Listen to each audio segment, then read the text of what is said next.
Okay, I need to start by telling you what this video actually is, because it's not a list. I've spent years chipping away at Europe, and every time I sat down to rank my favorite places, I ended up with this random scatter of names that made no sense as a trip. So this time I did it differently. 20 destinations, ranked from 20 down to number 1, but sequenced. We start out in the far North Atlantic, on islands most people can't find on a map. And we work our way down and across, down through Scandinavia, into the British Isles, across France, through the Alps, down the Italian coast, and finally east and south into the Balkans, Central Europe and Greece. If you actually followed this route in order, it would be the trip of your life. And I'm going to give you everything you need for each one. How I got there, when you should go, because with about half of these, showing up in the wrong month is the difference between a life-changing morning and a car park full of tour buses. One extra site nearby that most people skip. And one fact about each place that genuinely changed how I looked at it while I was standing there. Some of these are famous, a couple of them, I promise you, you have never heard of. And I'll tell you now, my number 1 is not the one you're expecting. It's not Paris, it's not Venice, and it's not a castle. Let's go. Number 20. Number 20, and we're breaking the geography rule for exactly 1 minute, because I want to start with the place that taught me how to travel Europe properly. Cinque Terre, 5 villages stacked onto the cliffs of the Ligurian coast, painted in these ridiculous colors, ochre, coral, mustard yellow, dropping straight into the sea. I got the train in from Pisa, and here's the thing nobody tells you. You don't drive Cinque Terre, you genuinely shouldn't. There's a local train that tunnels through the headlands between all 5 villages, and it takes about 4 minutes to go from one to the next. Fly into Pisa or Genoa, get to La Spezia, and from there you're in. What blew my mind was learning why these villages look the way they do. They weren't built pretty for tourists. They were built defensively because this coast was raided by pirates for centuries. Everything is tight, stacked, hidden, facing inward. Vernazza is the only one of the 5 with a natural harbor, which is why it's the one that feels like a proper little port town. And in Manarola, look up at the bell tower. You can still see the iron spikes on it from when it was a pirate watchtower. That's not a replica. That's the actual defensive hardware. These villages show up in written records from 1056, and they joined the Republic of Genoa in the 12th century. 1,000 years of people deciding this absurd cliff was worth living on. The thing to do is the Blue Trail, which links all 5 villages. It's about 12 kilometers and realistically 6 hours if you're stopping for photos, which you will be constantly. Be aware the Corniglia to Monterosso stretch needs a trekking card, around €750, and sections do close after rain. Always check on the day. Go in late spring or September. July and August, those villages are physically full. And do the trail west to east if you can, so the light's behind you in the afternoon. 19. And staying in Italy, but going further south to the place that I think is the most photographed village in Europe and somehow still delivers. Positano. You come around the coast road and it just appears. This vertical avalanche of houses pouring down a cliff face into the sea, with the beach at the bottom like a full stop. The first time I saw it, I actually said something out loud in the car, which is embarrassing, but there we are. Here's the practical bit. Fly into Naples. Do not, unless you enjoy suffering, try to drive the Amalfi coast road in high season. It's a single lane in places with buses coming the other way. Instead, get to the port and take the Alilaro ferry. It's about 40 minutes and roughly €13, and you arrive by sea, which is objectively the correct way to arrive at Positano, because you get the whole reveal at once. Book ferries ahead in peak season. They sell out, and the schedule thins out fast outside summer. Now, Positano's older than it looks. This was a Roman-era resort. Wealthy Romans had villas along this coast. And the local myth ties this stretch of water to the sirens, the ones from the Odyssey, the voices that lured sailors onto the rocks. Standing on that cliff at sunset, I get it. The extra thing I want you to do, and this is the one that made the trip for me, is the Path of the Gods. It's a high trail that runs along the ridge above the coast, about 7.8 kilometers, and you're walking with the entire Amalfi coast spread out below you and the island of Capri sitting out in the haze. It ends with a descent into Positano that is 1,700 steps. 1,700, I counted for about 200 and then gave up and just accepted my fate. Wear proper footwear, not sandals. I watched someone attempt it in flip-flops and it was genuinely upsetting. Best months are April to June or September into October. Go in August and the beach is a mosaic of umbrellas with no gaps. 18. And this is the one I'd send someone to if they said, I've got 3 days and I want Europe to feel like a fairy tale without the crowds of a big name. Lake Bled, Slovenia. A glacial lake, absurdly green-blue, with a tiny island in the middle. And on that island, a church with a spire, and behind all of it, the Julian Alps. It's almost too neat. It looks like someone designed it. And Slovenia is criminally underrated as a country.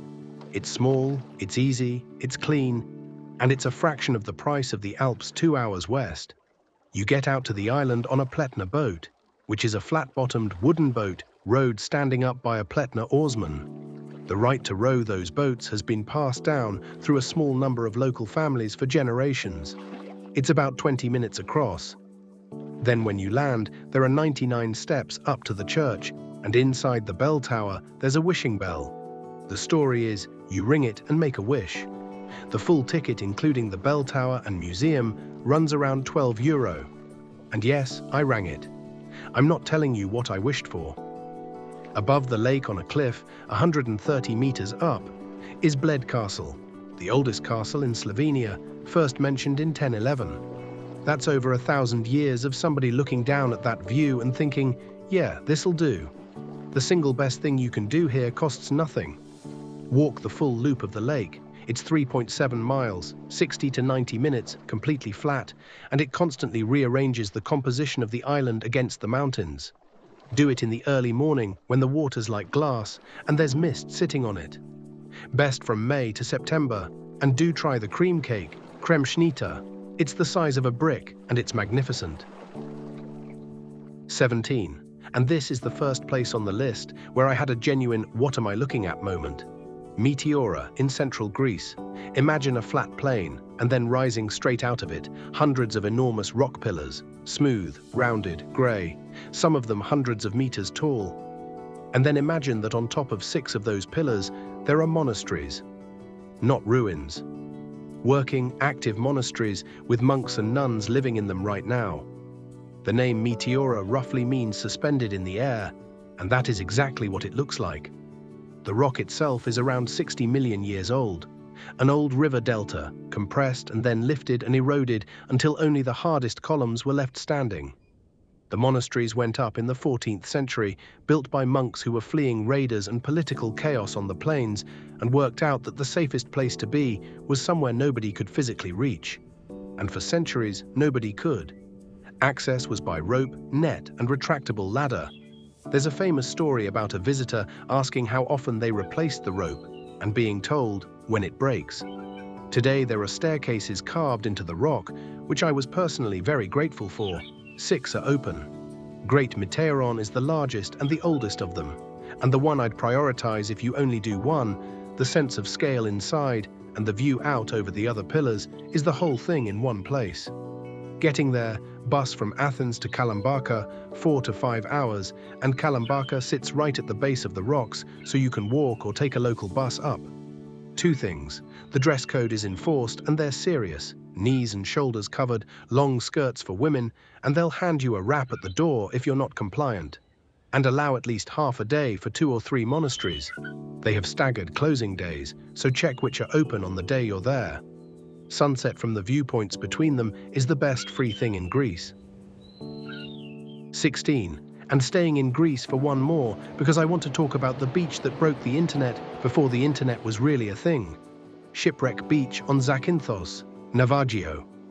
You've seen the photo, blinding white pebbles, water in a shade of turquoise that genuinely does not look real in person either. Cliffs about 1,000 feet high, wrapping all the way around the cove, and sitting in the middle of the sand, the rusted hull of a ship. The ship is real, and it's been there since the 1980s, when it ran aground and got abandoned. It's slowly being eaten by the sea and buried by the pebbles, so honestly, go while there's still something to look at. Now the crucial detail, there is no road down, none. The cove is completely enclosed by those cliffs, so it is boat access only. You go from Porto Vromi on the west side of the island, about 30 minutes across, and you're looking at 15 to 30 euro per person round trip, depending on the operator and the season. And here's my one piece of real advice: get the earliest boat. Be there before 9:30 in the morning. Because from mid-morning, that cove fills with boats, and the sound of 40 engines idling in a stone amphitheater is not the serene experience the photos promised. Early, it's silent except for water on pebbles. There's also a viewpoint on the cliff above the beach for the classic shot looking down. Worth doing separately, and treat the edge with respect, because it is unfenced in places and the rock is crumbly. The other thing on this island is the Blue Caves near Cape Skinari at the northern tip. Sea caves where the light comes up through the water and refracts, and the whole cave interior glows electric blue. Best in the morning to midday when the sun's angle is right. Season runs May to October, and Zakynthos airport is only about 3 kilometers from town, with seasonal charter flights running April to October. It's one of the easiest big payoff trips in Europe. 15. Croatia. And I'm counting 2 places as one, because they're the country's 2 knockout blows, and they pair into one trip. First, Dubrovnik, a walled city on the Adriatic, and the walls are the point.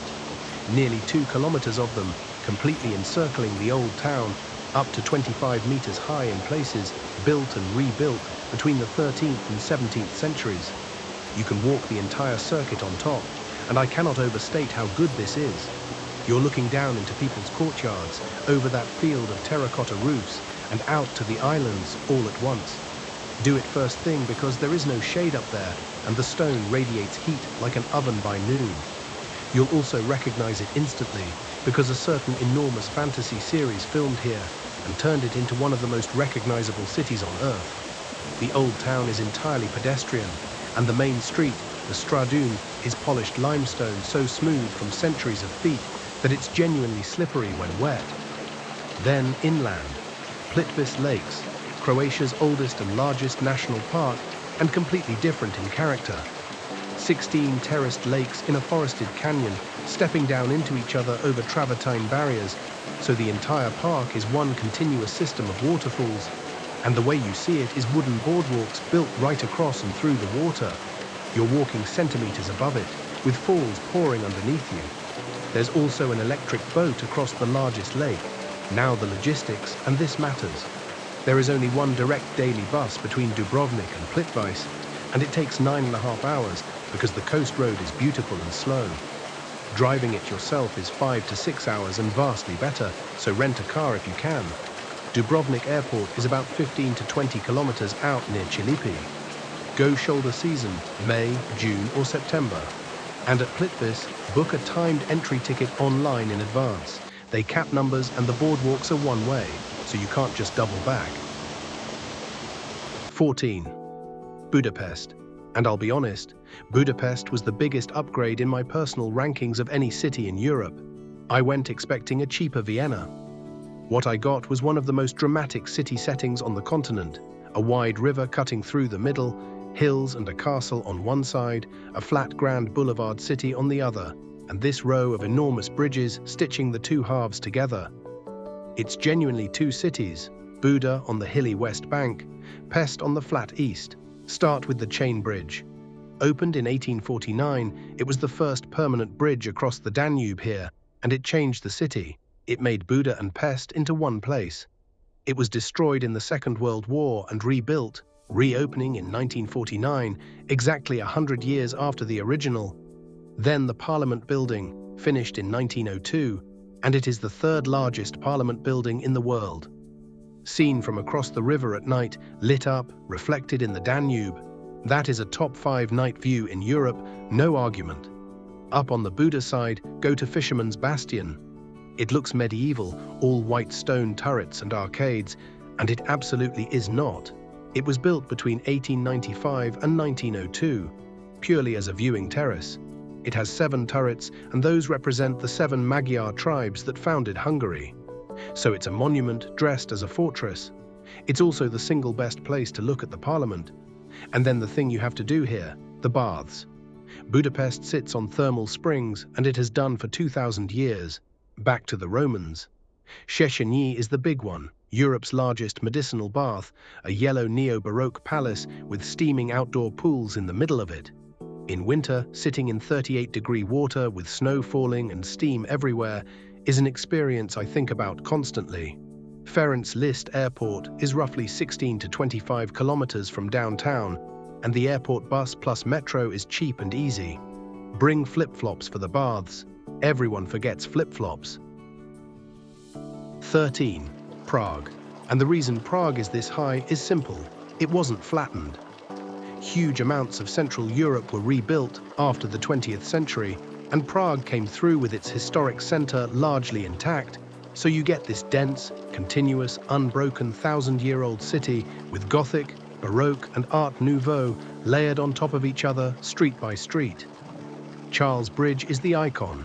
Construction began in 1357. It's 520 meters long across the Vltava, lined with 30 statues, and it's free to walk, always has been open to the public. In the middle of the day, it is a wall of people. But at 5 in the morning, in mist, with the statues appearing out of the fog and the castle floating above the river, it is one of the most atmospheric things I have ever walked across. That's not a small tip, that's the whole strategy for Prague. Go very early, or after 10 at night. Above it is Prague Castle, which holds the record as the largest ancient castle complex in the world. It's not one building, it's an entire fortified district with palaces, courtyards, and a full Gothic cathedral inside it. And then in the Old Town Square, my favorite object in the city, the astronomical clock. It has been running since 1410. That makes it the oldest operating astronomical clock on Earth. And it doesn't just tell the time. It tracks 3 different time systems at once, along with the position of the sun and moon in the zodiac. 600 years of continuous maintenance. Every hour, the apostles parade past the windows and a skeleton rings a bell. And every hour, a crowd of 200 people watch it, and about half of them say it was underwhelming. It's not underwhelming. It's a 600-year-old machine. Václav Havel Airport is around 13 to 18 kilometers from the center, and go up to the Vyšehrad Fortress on the other side of town for a view of the whole city with almost nobody around.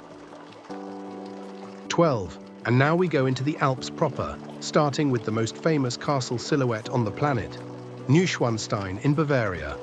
White limestone, blue turrets, sitting on a rocky outcrop with forested mountains behind it and a lake below. You know exactly what it looks like, even if you've never heard the name, because Disney used it as the direct inspiration for the fairy tale castle. Here's the part that always gets me, though. This is not an ancient fortress. Construction began in 1868. It's a 19th century building designed to look medieval, and it was built for King Ludwig II of Bavaria, a deeply reclusive man who didn't want a castle for defense or for court life. He wanted a private fantasy, a stage set to live inside. He built it with theatrical designers as much as architects, filled it with scenes from Wagner's operas, and he intended to live there essentially alone. And it helped destroy him. The spending on Neuschwanstein and his other palaces was a major factor in his ministers declaring him unfit to rule and deposing him in 1886. He died days later in circumstances still argued about today. He never saw it finished. He spent only a handful of months in it. And then the twist. Within weeks of his death, the castle he built to escape people was open to the public to recover the debts. Today, it's Germany's most visited castle, around 1.5 million people a year, and up to 8,000 a day in summer. Ludwig would have hated it. Practically, take the train to Füssen, then a short bus or a walk up to Hohenschwangau. Tickets must be booked ahead in summer. You get a timed slot and a guided tour of about 30 minutes, and if you miss the slot, that's it. Walk up to the Marienbrücke, the bridge over the gorge, for the classic view. Go at opening or late afternoon, and if you can, go in shoulder season or winter when the whole thing sits in snow and looks even more improbable. 11. Scotland, and again I'm pairing two things, because Edinburgh is where you land and Skye is where you go, and together they're one of the best weeks in Europe. Edinburgh first. It is a city built on volcanic rock, with a castle on a crag in the middle of it. and it feels ancient in a way few capitals manage. Edinburgh Castle sits on a plug of extinct volcano, and there's evidence of occupation on that rock going back to around 600 BC. 2,500 years of people deciding that was the defensible spot. Running from the castle down to the Palace of Holyrood House is the Royal Mile. And it is a mile, almost exactly. A Scots mile, which is why it's a slightly odd number in modern terms, but the name is honest. Off it, closes and winds drop away down the hillside into the old town, and it's the best city in Britain for just wandering with no plan. Also climb Arthur's Seat. It's a proper hill inside the city, and the view is worth the effort. Then Skye. And here's the honest logistics warning. It is a 5 to 5.5 hour drive from Edinburgh. People try to day trip it. Do not do that. You'll spend 11 hours in a car for 2 hours of Skye, make it an overnight, ideally 2. You get there via the Skye Bridge, which opened in 1995 and finally connected the island to the mainland by road, or you take the Malig to Armadale ferry, about 30 minutes, which is a much prettier arrival. On Skye, 2 things. The Old Man of Storr, a jagged pinnacle of rock standing on a green hillside above the sea, and the walk up takes about an hour-and-a-half round trip.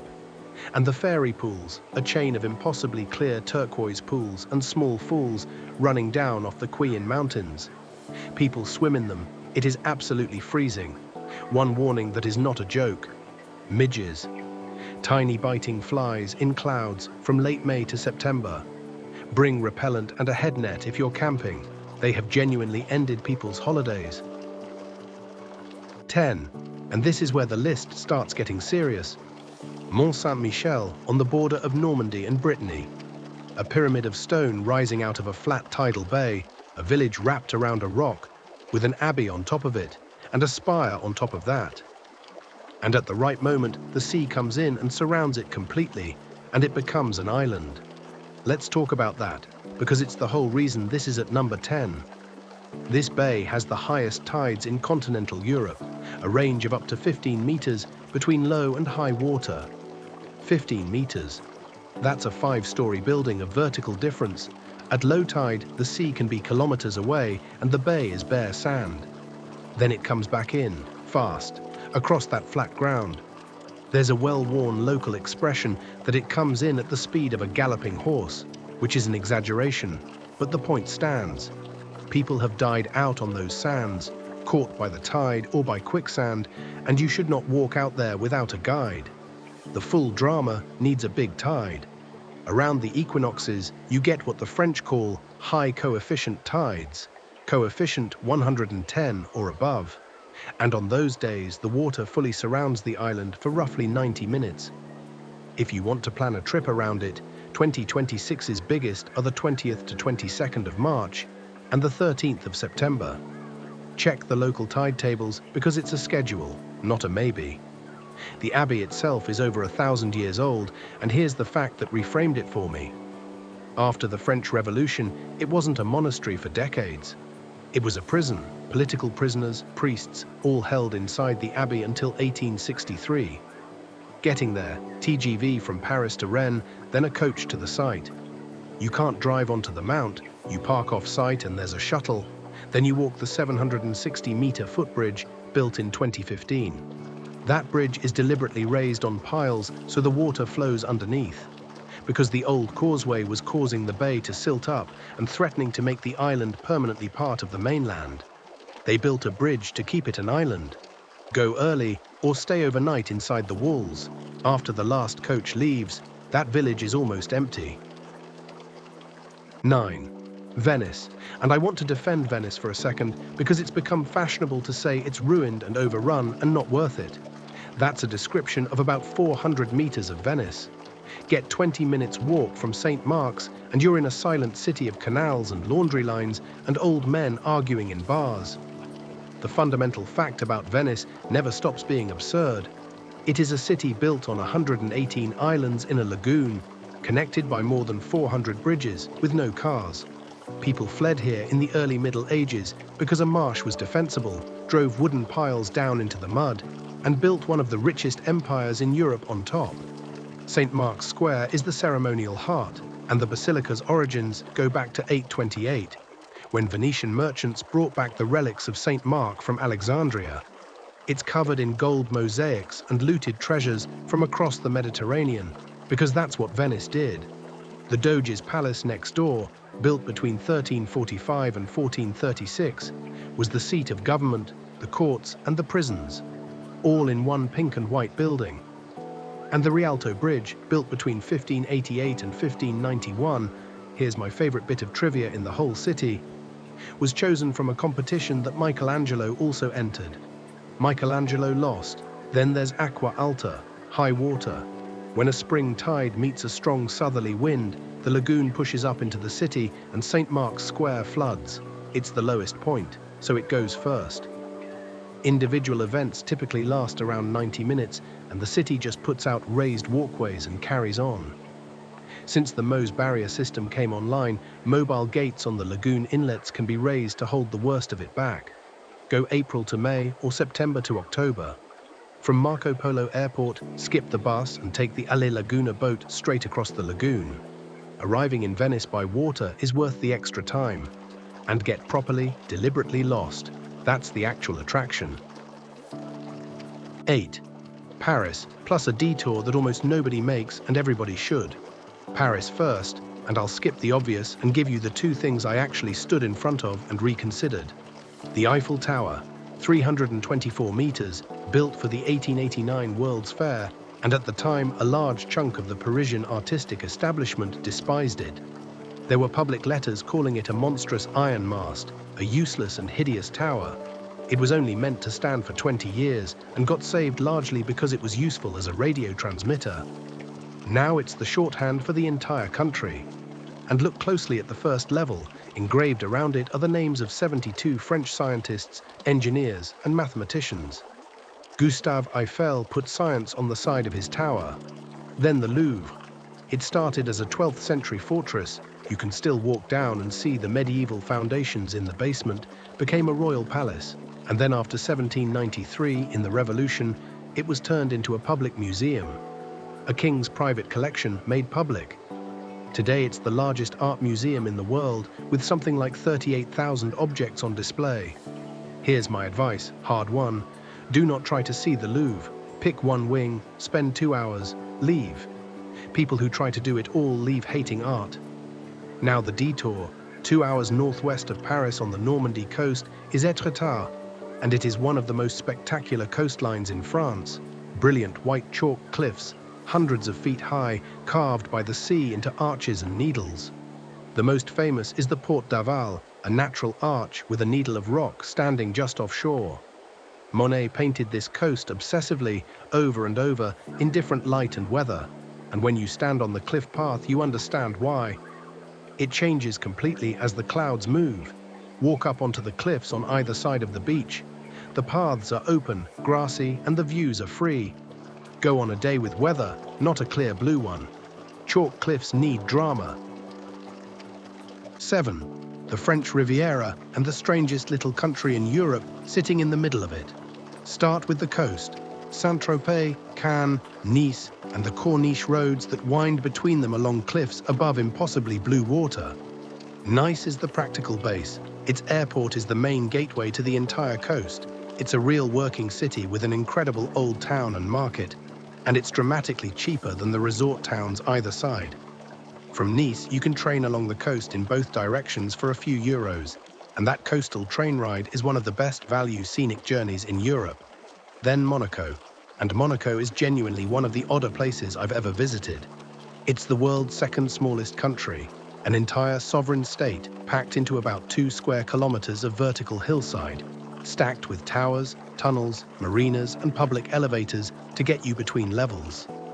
And the thing that made Monaco Monaco is the Monte Carlo Casino, which opened in 1856. The building was designed by Charles Garnier, the same architect who designed the Paris Opera, which is why the casino looks like an opera house that got into money. Now here's the fact I love. That casino was so profitable that by 1869, the Principality was able to abolish income tax for residents entirely. The gambling revenue replaced the tax base, which is why Monaco became what it is, a tax haven built on a card table. And the twist, Monegasque citizens are legally barred from gambling in the casino. They built the machine and then made it illegal for themselves to play.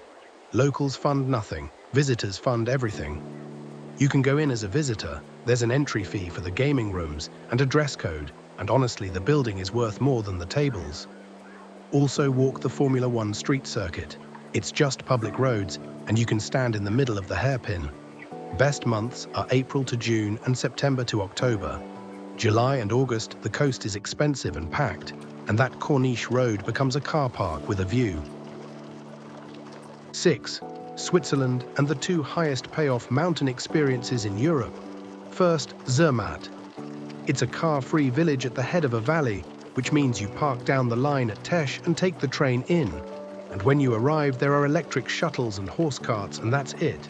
No traffic noise in an alpine village is a wildly different experience. And at the end of the main street, filling the entire southern Skye, is the Matterhorn, 14,692 feet. It is the most recognizable mountain shape on Earth, and the reason is that it stands almost alone, a four-sided pyramid carved by glaciers on all four faces, with nothing crowding it. Walk out early and see it turn pink at sunrise from the Gornegrat Railway or the little chapel above town. From Zermatt, you can also ride up to Matterhorn Glacier Paradise, which at 3,883 meters is the highest mountain station in Europe. You go from a village in a valley to standing on a glacier, in shorts weather down below and full winter up top, in under an hour. Then, over in the Bernese Oberland, Jungfraujoch. They call it the top of Europe, a station at 3,454 meters, reached by a train that climbs up through a tunnel bored inside the Eiger and the Munch. That tunnel took 16 years to build and opened in 1912. Think about that, a railway drilled through the inside of a mountain more than a century ago to a glacier saddle. You come out into ice caves, a viewing platform, and the enormous Aletsch Glacier stretching away below you, practical stuff. Base yourself in Interlaken or Grindelwald, and know that seat reservations are required on the Jungfrau trains from May to August. It's expensive. This is the priciest day on the whole list, so check the webcams before you commit, because if the cloud's in, you pay full price for a view of white fog. Clear day, it's unforgettable. And look into a Swiss travel pass if you're doing several days. It changes the maths considerably. 5. And this is the one that, when I show people the photo, they assume it's fake. Seceda, in the Dolomites of northern Italy. Here's what it is. You've got a ridge, and on one side facing you are these smooth, rolling, impossibly green alpine meadows sloping gently downward, dotted with hay barns and wildflowers. And then that meadow ends, and the other side of the ridge is a wall of grey rock teeth stabbing straight up into the sky. Soft and violent in the same frame. It genuinely looks like two different photographs joined in the middle. And the Dolomites are pale limestone, so in the last light of the day, the whole rock face goes pink, and then a deep burning orange, while the grass stays green. It's called Enrosadera locally, and it is the single best light show in the Alps. Getting up there is easy, which is the beautiful part. From the village of Ortisei in Val Gardena, you take a gondola, then connect to a cable car, about 20 minutes total, and then it's a 10 to 15-minute walk from the top station to the viewpoint. That's it, no 8-hour slog. You go from a coffee in the village to one of the great views in Europe before mid-morning. Best months are mid-June to late September. Before that there's snow on the meadow and the lifts may not be running. And arrive for the first lift around 8:30. 2 reasons. Soft light and you get the ridge to yourself for maybe 40 minutes before the day trippers arrive. If Ortisei looks busy, there's a quieter alternative. The Kohlraiser gondola from Santa Cristina, which comes up on the other side and joins the same trail network with a fraction of the people. Now the extra sight, and it's a big one. Right next door is Alpe di Siusi, Europe's largest high alpine pasture, 56 square kilometers of rolling meadow sitting at altitude with the Sassolungo Massif behind it. It has been actively grazed since the 1600s. Not preserved as a park, worked continuously for 400 years. That's why it looks the way it does. Those meadows are a human landscape maintained by cows. And here's the thing I didn't know before I came, and it's my favorite fact on this whole list. Val Gardena is a stronghold of Ladin culture. Ladin is its own language, a Romance language descended from Latin, distinct from both Italian and German, spoken in a handful of these Dolomite valleys and nowhere else on Earth. So the villages here have 3 names each, one in Italian, one in German, one in Ladin, and you'll hear all 3 in a single bakery. You are in Italy, in a German-speaking region, in a valley with a 3rd language older than both. Stay 2 nights minimum, eat in a refugio. The food up here is a mashup of Austrian and Italian, and it's outrageous. 4. Iceland. And Iceland isn't a destination, it's a geology lesson you can drive through. Let me give you the ones that actually matter. Start with the Blue Lagoon, because it's 20 minutes from the airport, and it's the correct first or last stop of any trip. Milky blue mineral water at 37 to 39 degrees, sitting in a black lava field, steam everywhere. Best in September and October in my experience. You get the low autumn light and cooler air, which makes the contrast between the freezing air on your shoulders and the hot water even better. Book a time slot. You cannot walk up. Then Reynisfjara on the south coast. A black sand beach, and rising out of the surf, the Reynisdrangar sea stacks, great basalt columns, and behind you cliffs of hexagonal basalt formed as lava cooled and cracked into geometric columns. In June to August, there are puffins nesting on those cliffs. Now, a serious warning, Reynisfjara has sneaker waves. The beach shelves so steeply that a wave can run up far higher than the previous 20 with no warning, and people have been killed here. Stay well back from the water. Do not turn your back on the sea for a photo. Next, Kirkjufell on the Snæfellsnes Peninsula, an arrowhead-shaped mountain that gets photographed with a little waterfall in the foreground, and it's the most photographed mountain in Iceland for good reason. And then the Golden Circle, the classic loop out of Reykjavik. Thingvellir, a rift valley where the North American and Eurasian plates are literally pulling apart, and also the site of Iceland's parliament from the year 930. Geysir, the geothermal field that gave the English language the word geyser. And Gullfoss, 105 feet, dropping in 2 tiers into a canyon, and the volume of water is what gets you. It's about 300 kilometers and 6 to 8 hours if you don't linger, which you will. The single most important piece of advice for Iceland: rent a car. The distances are much bigger than the map suggests. There's very little public transport outside the capital, and the freedom to stop at every 3rd waterfall is the entire point. Check road and weather conditions daily. Conditions change fast, and in winter that's not a formality. 3. Norway's 2 great ledges, and these are the places where you actually feel the drop in your body. Pulpit Rock first, because it's the accessible one. Preikestolen, a flat slab of rock, roughly 25 meters square, jutting out over Lysefjord with a 600-meter vertical drop straight off the edge into the water. No railing, no barrier. You just walk out onto it. The hike is 7.6 kilometers round trip, about 4 hours, and it's a well-maintained stone path with a lot of steps but nothing technical. It's open roughly May to November, and my advice is unambiguous. Go for sunrise. Start in the dark with a head torch, because the car park fills, and by 10 in the morning there's a queue of people waiting to get their photo on the edge, and that's a very different experience from sitting alone on that slab in the first light with mist in the fjord. Then Trolltunga, the troll's tongue. This is the famous one, a thin horizontal splinter of rock projecting out into completely empty air, 2,000 feet above Lake Ringedalsvatnet. Standing on it, there is nothing beneath you and nothing beside you. It's the most exposed-looking natural platform in Europe, and the photos are not exaggerated, and it is earned. 28 kilometers round trip from the Skjegedal trailhead above Odda, 8 to 12 hours depending on your pace and the weather, with serious elevation gain. It's only recommended unguided from June to August. Outside that window, you need a guide and winter equipment, because the plateau is exposed, weather turns fast, and people get into real trouble up there. Start at dawn, take far more food and water than you think, take layers, take a head torch even in summer. Shuttle buses run between Odda and Skjegedal for hikers without a car, and there are higher car parks that shave distance off if you can get a spot. And here's the bit people don't mention.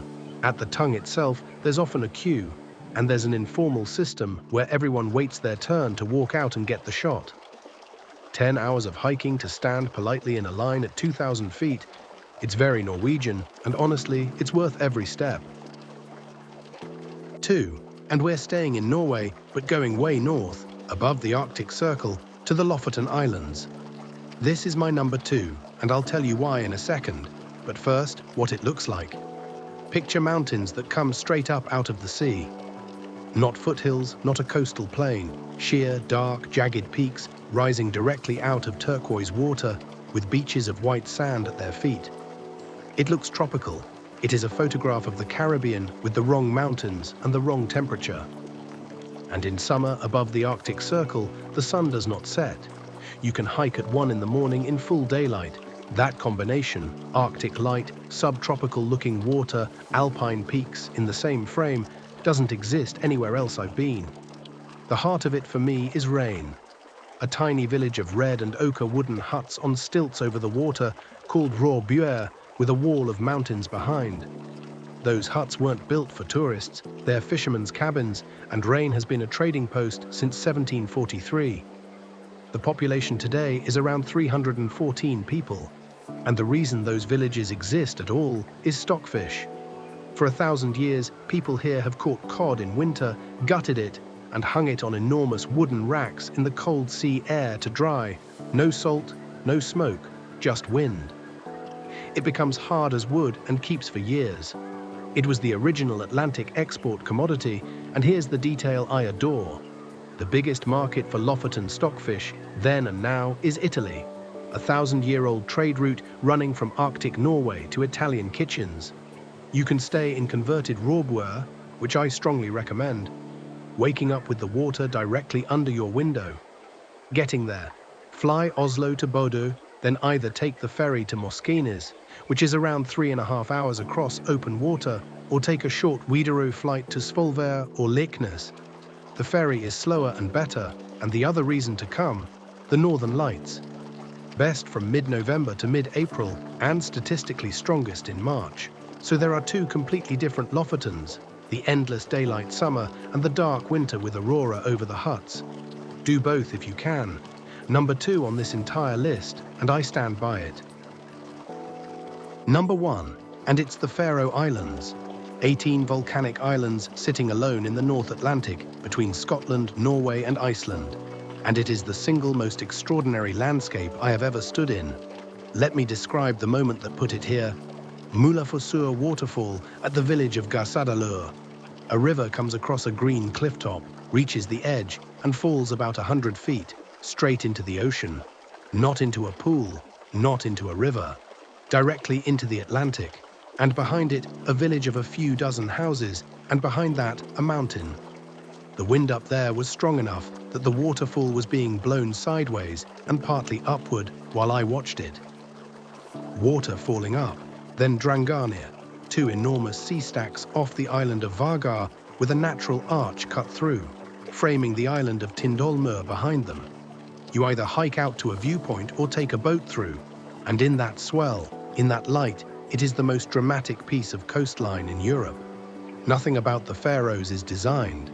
There's no infrastructure built for the view, it's just there.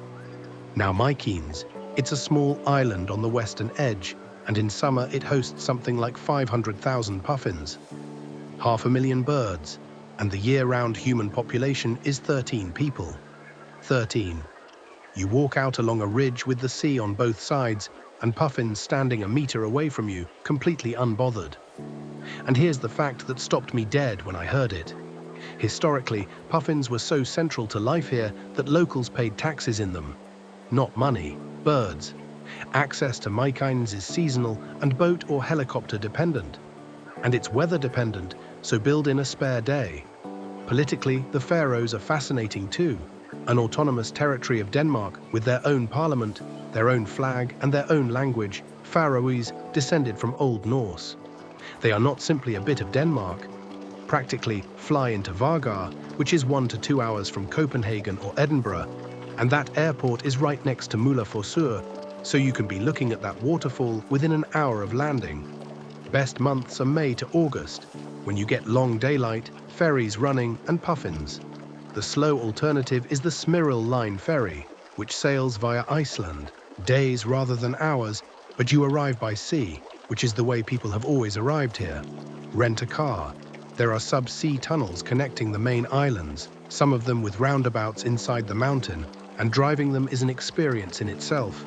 Stay a night in Tórshavn, the capital. It's one of the smallest capitals in the world, and the old quarter has turf-roofed cottages with grass growing on top, right on the harbour.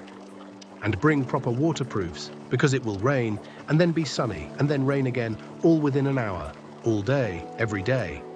Number 1. Not the biggest, not the most famous, not the easiest. Just the place that felt the most like discovering somewhere. Right, so that's the 20.